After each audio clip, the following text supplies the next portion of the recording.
الحمد للہ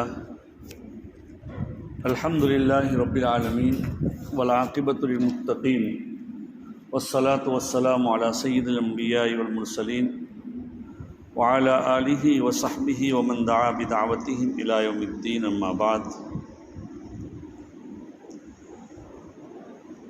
عن عبداللہ بن عباس رضی اللہ تعالی عنہما قال قال النبی صلی اللہ علیہ وسلم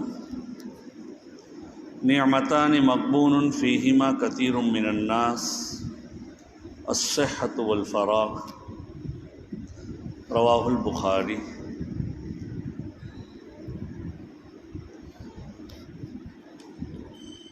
وقال النبی صلی اللہ علیہ وسلم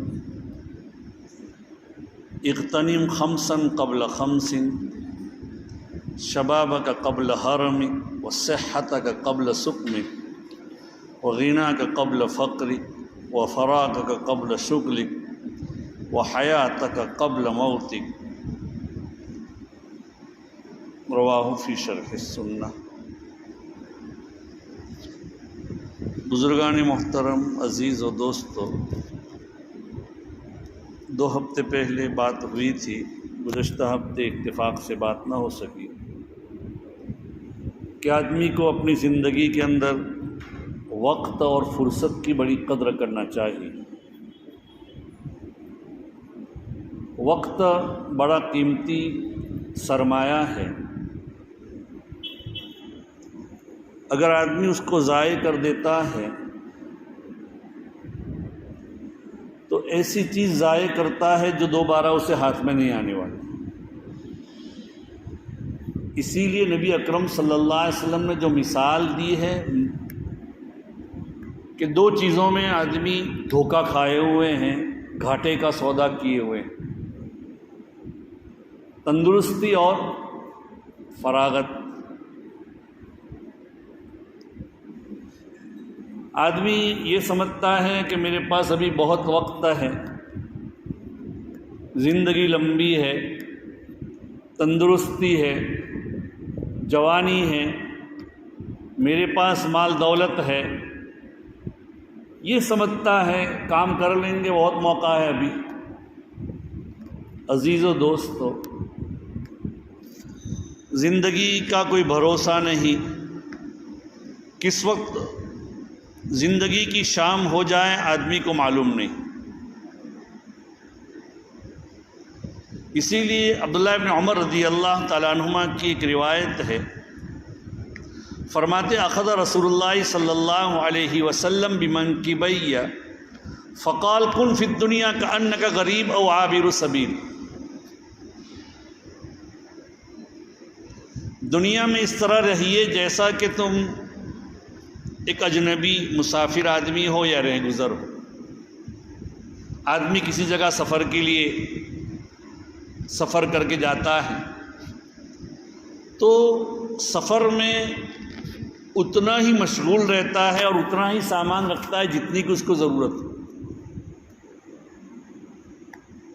اس سے زیادہ سامان لے بھی نہیں جاتا اور زیادہ مشغول بھی نہیں ہوتا وہاں پر، وہ اپنی ضرورت کے مطابق ہی وہ وہاں رہتا ہے۔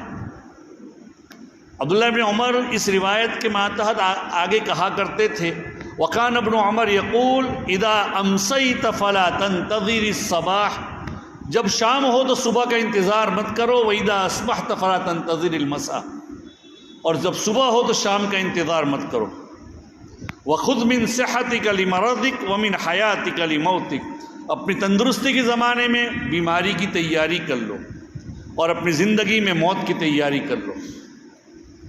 موت کے لیے کیا کرنا ہے؟ عزیزو، دنیا کے اندر یہ جو ہمارے پاس یہ زندگی ہے، یہ معمولی زندگی ہے، یہ حیات مستعار ہمیں جو دی گئی اللہ میاں کی جانب سے، اس کا یہ اللہ کی طرف سے دی ہوئی ایک امانت ہے، اور اس امانت کو منشأ الہی کے مطابق، منہاج شریعت کے مطابق گزارنا ہر مومن کے اوپر ضروری ہے۔ شریعت نے جیسی رہنمائی کی اس کے مطابق اپنی زندگی گزارے۔ اگر آدمی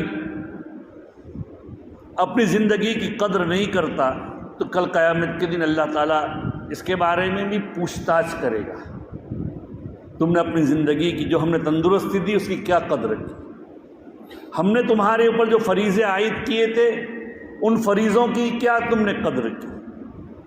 اس لیے اپنی زندگی میں فرائض کے ساتھ ساتھ دوسرے نوافل بھی آدمی ادا کرے، اپنی زندگی کی قدر کرے۔ جو لوگ زندگی کی قدر کرتے ہیں وہ اپنے نظام الاوقات بناتے، اپنی زندگی کا معمول بناتے، اپنا نظام بناتے، اس کے مطابق زندگی گزارتے۔ اور اتنی بات یاد رکھے کہ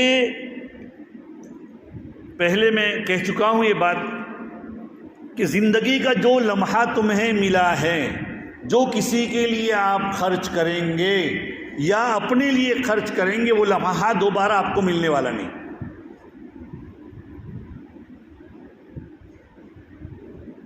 اس لیے اللہ کے رسول صلی اللہ علیہ وسلم یہ دھوکے کا سامان ہے، گویا کہ آدمی اپنی تندرستی اور اپنی صحت کے زمانے میں بہت سے لوگ دھوکے کھائے ہوئے ہیں۔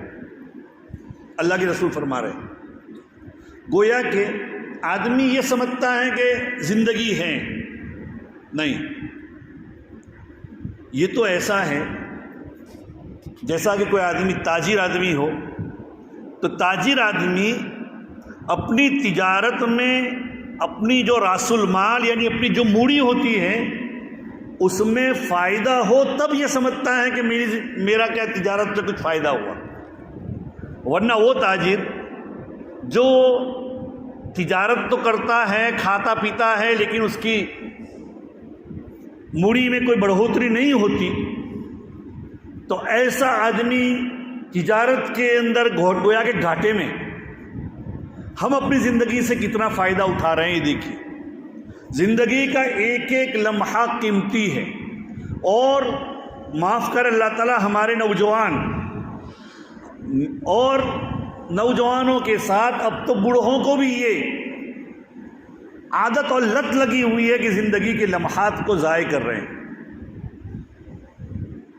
زندگی کے لمحے کی قدر کرنی چاہیے، اس کے لمحات کی، ہر وقت کو جیسا شریعت نے ہماری رہنمائی کی ہے اس کے اندر استعمال کریں۔ جیسے کہ صبح اٹھنے کے بعد آدمی کا یہ طے ہے کہ بھئی فجر کی نماز پڑھنا ہے، فجر کے بعد جو بھی معمولات سے فارغ ہونا ہے، اس کے بعد اپنے اہل و عیال کی فکر کرنے کے لیے نکلنا بھی ہے۔ ایسا نہیں کہ مجھے اللہ تعالیٰ نے صرف یہی کہا ہے کہ تم میری عبادت ہی کرو، اللہ نے ہمارے اوپر بہت سے فرائض اور ذمہ داریاں ڈالی ہیں، ان فرائض میں عبادات کے قبیل سے ہیں، ان فرائض میں معاشرت کے قبیل سے ہیں، اپنے اہل و عیال کا لیے وقت نکالنا، اپنے اہل و عیال کے لیے کمانے کے لیے نکلنا، ان کے ساتھ بیٹھنا، یہ بھی کیا ہے زندگی کے فرائض یا ذمہ داریوں میں سے۔ تو آدمی اپنے اوقات کی، زندگی کے اوقات کی قدر کرے اور اپنا نظام الاوقات بنائے کہ مجھے فلاں وقت سے فلاں وقت میں یہ کام کرنا ہے، فلاں وقت سے میں فلاں وقت میں یہ کام کرنا ہے۔ نماز کے اوقات تو ہے ہی ہمارے اوپر اور ذمہ داریاں ہیں ہی، اس کے علاوہ نوافل بھی ہماری ذمہ داری آتی ہے۔ نوافل میں عبادات ہیں، قرآن پاک کی تلاوت ہے، اللہ کے راستے کی محنت ہے وغیرہ، سب کچھ آ جاتا ہے، لیکن ہر چیز کیا ہے، ہر چیز کا ایک وقت طے، اور ایسا وقت طے ہو کہ اس کی پابندی کرے۔ اگر ان کی پابندی کرے گا تو زندگی میں وہ برکت دیکھے گا کہ آدمی اس کے وہم و گمان اور تصور میں بھی نہیں ہوگا۔ ہمارے بزرگوں نے اپنا نظام الاوقات بنایا تھا، اور ہر وقت وہ یہ سمجھتے تھے کہ میری زندگی کا آخری وقت ہے۔ ایک صاحب کو یہ لت ہو گئی، ایک شوق پیدا ہوا کہ میں بزرگوں کے پاس جاؤں اور ان کو پوچھوں کہ اگر تمہیں معلوم ہو جائے کہ یہ تمہاری زندگی کا آخری دن ہے تو تم کیا عمل کرو گے؟ تمہاری زندگی کا آخری دن ہے تو تم کیا عمل کرو گے؟ وہ ہر ایک کو جا کر پوچھتا، ہر ایک کچھ نہ کچھ جواب دیتے ہوں گے۔ ایک محدث ہے عبد الرحمن ابن ابی نعم، ان کے پاس گیا وہی آدمی، ان کو کہا کہ حضرت اگر آپ کو معلوم ہو جائے کہ یہ زندگی کا آخری دن ہے تو آپ کیا کرو گے؟ اس بزرگ نے کہا کہ میں وہی عمل کروں گا جو روزانہ کرتا ہوں، اس لیے کہ میری زندگی کے اوقات طے ہیں، اور گویا کہ وہ یہ کہنا چاہتا کہ روزہ چاہتے ہیں کہ میں روزانہ اپنی ذمہ داری سے فارغ ہو جاتا ہوں، میرے اوپر نہ کوئی بوجھ ہے نہ میرے اوپر کوئی ذمہ داری ہے، میں ہر ایک ذمہ داری ادا کرتا ہوں اور ہر کام کو اپنے وقت کے اوپر ادا کرتا ہوں۔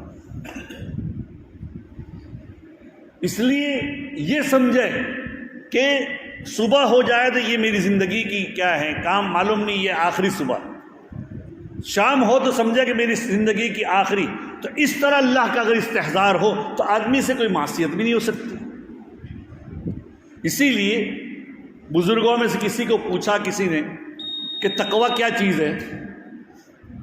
آج لوگ کہتے ہیں کہ ہم اللہ سے ڈرتے ہیں وغیرہ وغیرہ، تو کہا کہ تقویٰ کہتے ہیں تم کانٹے دار راستے سے گزر رہے ہو اور گویا کہ تمہارے کپڑے ریشم کے ہیں اور وہاں سے چلنا ہے، تو اس وقت میں تم اس راستے پر سے کیسے اپنے آپ کو بچا کر چلیں گے؟ ادھر ادھر آپ دیکھیں گے، جیسے آپ ادھر ادھر نہیں دیکھیں گے بلکہ اپنی منزل پر کیا آپ چلیں گے اور اپنے کپڑوں کو بچا کر چلیں گے، اسی کا نام کیا ہے؟ تقویٰ۔ یہی بات زندگی میں جیسے اس بزرگ نے کہا کہ بھئی یہ استحضار ہو ہر وقت، سمجھ میں آئے؟ تو اپنی زندگی کے اوقات کی قدر کریں۔ اغتنم خمسن قبل خمسن، حدیث میں آتا ہے اللہ کے رسول صلی اللہ علیہ وسلم فرماتے ہیں 5 چیزوں کی قدر کرے 5 چیزوں سے پہلے، اپنی جوانی کو بڑھاپے سے پہلے۔ آدمی یہ سمجھتا ہے کہ آج جوانی ہے ابھی کچھ کا کچھ کر لو، عزیزو جہاں دنیا میں بوڑھے جا رہے ہیں وہاں جوان بھی جا رہے ہیں، ایسے لوگ جا رہے ہیں کہ وہم و گمان بھی نہیں ہے، بیٹھے بیٹھے ہیں اور دنیا سے چلے گئے۔ اس لیے کسی کی عمر کیا ہے کسی کو کبھی معلوم ہی نہیں کتنی لمبی ہے۔ وہ امام مالک نور اللہ مرقدہ کا مشہور واقعہ ہے کہ انہوں نے فرض حج ادا کر دیا تھا، لیکن ان کا ارادہ یہ ہو رہا تھا کہ میں مکہ مکرمہ جاؤں، نفل حج کروں یا عمرہ کروں اسی نیت سے، لیکن اس لیے سفر نہیں کرتے تھے۔ اس زمانے کے سفر تو کتنے مشکل تھے، سفر اس لیے نہیں کرتے تھے کہ کہیں موت آ گئی اور وہ یہ چاہتے تھے کہ مدینے میں پیوند خاک ہو، مدینے میں میری قبر مبارک ہو، مدینے میں مجھے موت آوے، وہ یہ چاہتے تھے۔ اور تھے بڑے اللہ والے، بڑے بزرگ آدمی تھے، لیکن جاتے نہیں تھے کیونکہ ان کی تمنا یہ تھی کہ مدینے میں انتقال کر جائے۔ نبی اکرم صلی اللہ علیہ وسلم کو خواب میں دیکھا تو انہوں نے خواب ہی میں پوچھ لیا کہ اللہ کے رسول ایسا ارادہ ہو رہا ہے لیکن اس لیے نہیں جا رہا ہوں۔ گویا کہ دریافت کر رہے ہیں کہ اللہ کے رسول اب میری عمر کا کیا حال ہے؟ اللہ کے رسول صلی اللہ علیہ وسلم نے اس طرح اشارہ کر دیا۔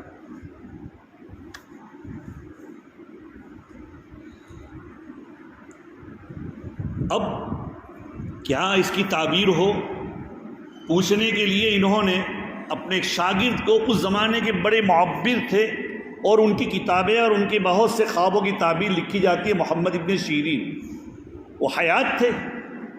محمد ابن شیرین کے پاس ایک آدمی کو بھیجا اور کہا کہ اگر اللہ کے رسول کو خواب میں کوئی پوچھے اور اس طرح ہاتھ بتائے تو اس کی کیا تعبیر ہو سکتی ہے؟ یہ مت بتانا کہ کس نے خواب دیکھا ہے۔ معبر کے پاس جب ان کا ایک خادم گیا، کہا کہ ایک آدمی نے اس طرح خواب دیکھا ہے۔ محمد ابن شیرین نے کہا کس نے دیکھا ہے؟ کہا کہ انہوں نے نہ کہا ہے۔ کہا کہ جاؤ، جب تک نہیں بتاؤ گے وہاں تک میں تعبیر بھی نہیں بتاؤں گا، اور یہ خواب امام مالک کے علاوہ کوئی نہیں دیکھ سکتا، یہ بھی کہہ دیا ساتھ ساتھ۔ دیکھیے آج کل ہم ہوتے تو کہہ دیتے، اشارے سے چپکے سے کہہ دیتے کہا نہیں لیکن اس کے باوجود.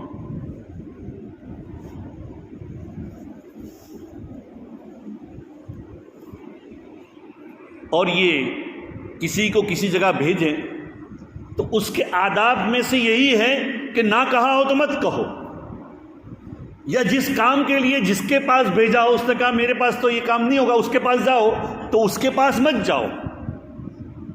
قریب جو عبداللہ ابن عباس کے ایک خادم تھے، قریب نام تھا، انہوں نے کسی حضرت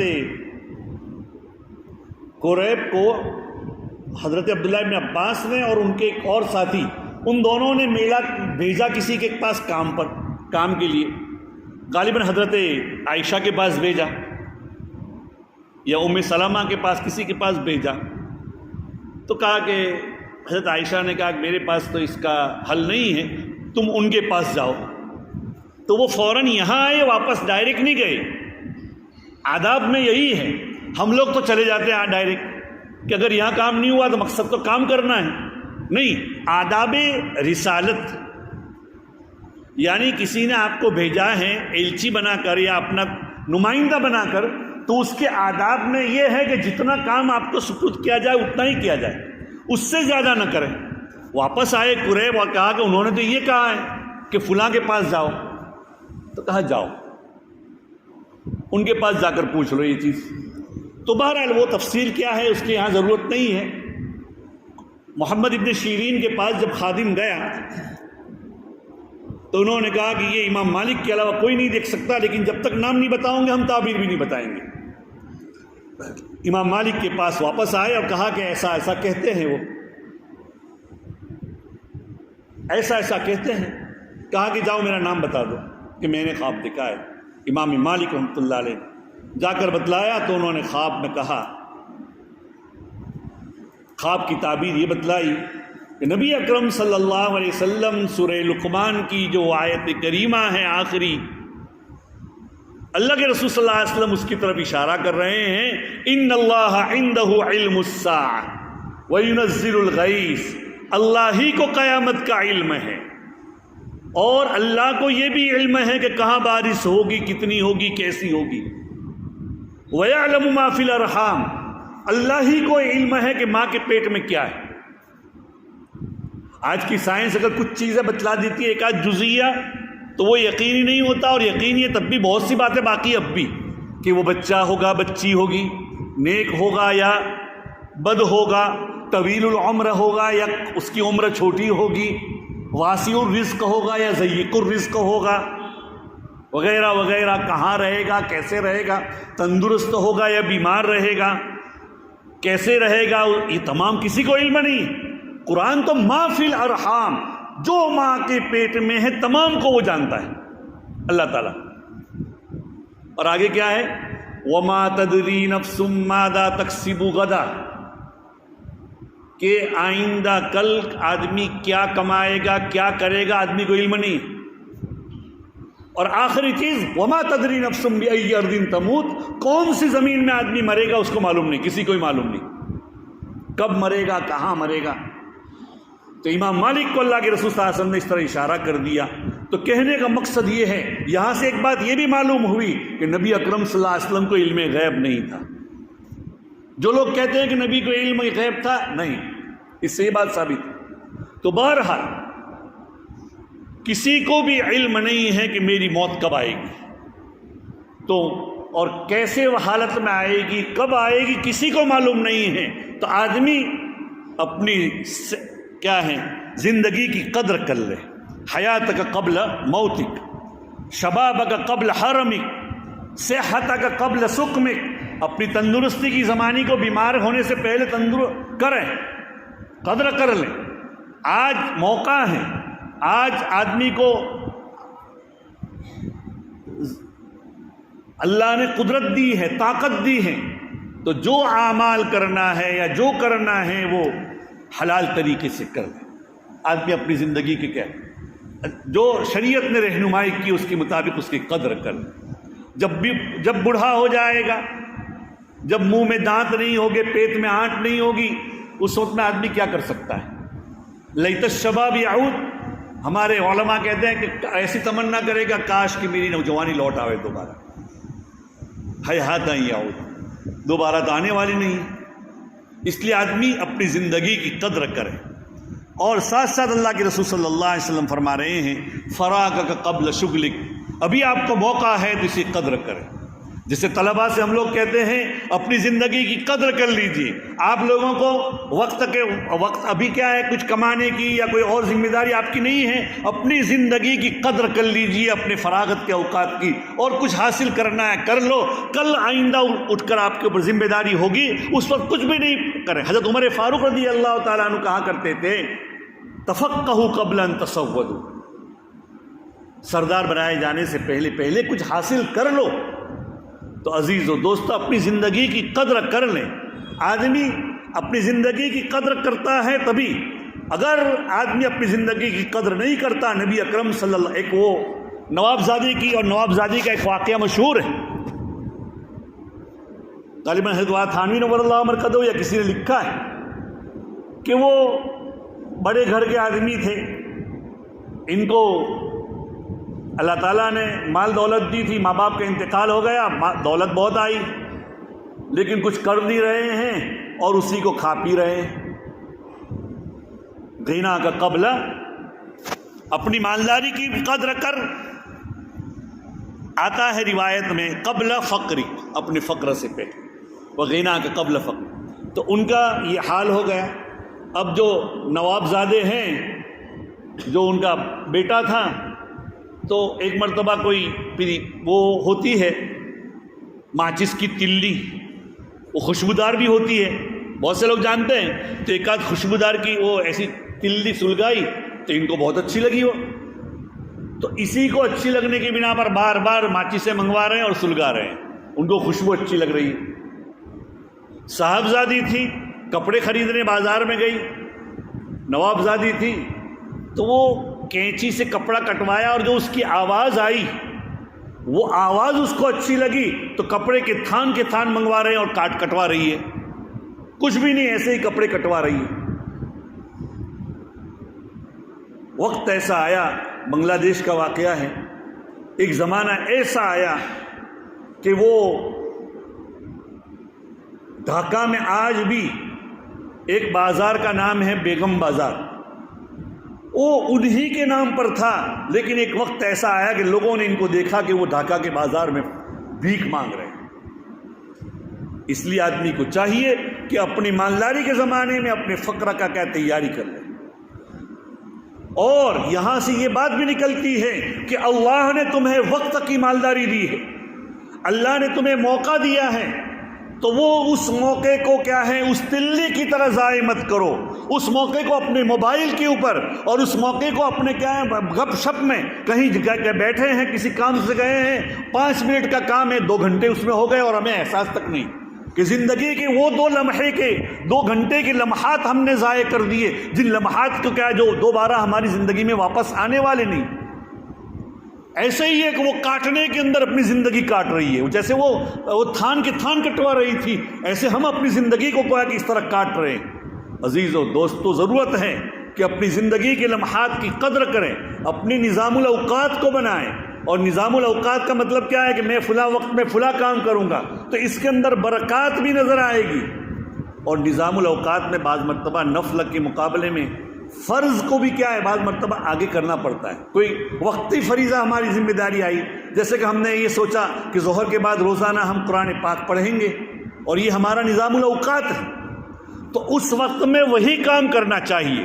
ہمارے بزرگوں میں حضرت شیخ الہند نور اللہ مرکزہ، حضرت والا تھانوی نور اللہ مرکزہ کے استاد تھے، اور حضرت شیخ الہند نور اللہ مرکزہ ہندوستان کی آزادی کے لڑویا تھے، اور مالٹا کی جیل میں کئی سالوں تک رہے ہیں، بڑے آدمی تھے، دارالعلوم دیوبند کے شیخ الحدیث تھے، بڑے آدمی تھے بہت، اور حضرت تھانوی نور اللہ مرکزہ کے استاد تھے۔ ایک مرتبہ ان کے یہاں مہمان ہوئے، حضرت تھانوی کے یہاں تھانہ بھون، آپ سمجھیے کہ ان کا تعلق کتنا مضبوط تھا۔ حضرت تھانوی نے ان کے استقبال میں 52 قسم کا کھانا رکھا تھا، آپ یہ سمجھیے، تاریخ میں لکھا ہوا ہے لیکن اس کے باوجود بھی حضرت والا تھانوی نور اللہ مرقدہ کا ایک وقت آیا تو اپنے استاد سے اجازت لی کہ حضرت میرا یہ وقت بیان القرآن لکھنے کا ہے، تو ذرا میں تھوڑا بہت لکھ کر آؤں۔ ٹھیک ہے چلے جائیے آپ۔ تو بیان القرآن کو لکھنے کا ان کا وقت تھا تو وہ 2-4 سطریں لکھ کر آ گئے۔ کیوں نہیں آئے کہ حضرت نظام تھا، نظام الاوقات تھا، لیکن دل نہیں رکھتا، حضرت 2-4 سطریں لکھ کر آ گئے۔ تب ان حضرت تھانوی بنے ہیں کہ انہوں نے کیا ہے اپنے اوقات کی پابندی کی۔ اللہ تعالیٰ ہمیں بھی اپنے اوقات کی قدر کرنے کی توفیق نصیب فرمائیں اور اپنی فراغت کے وقت کی قدر کرنے کی توفیق نصیب فرمائیں۔ وآخر دعوانا ان الحمد للہ رب العالمین۔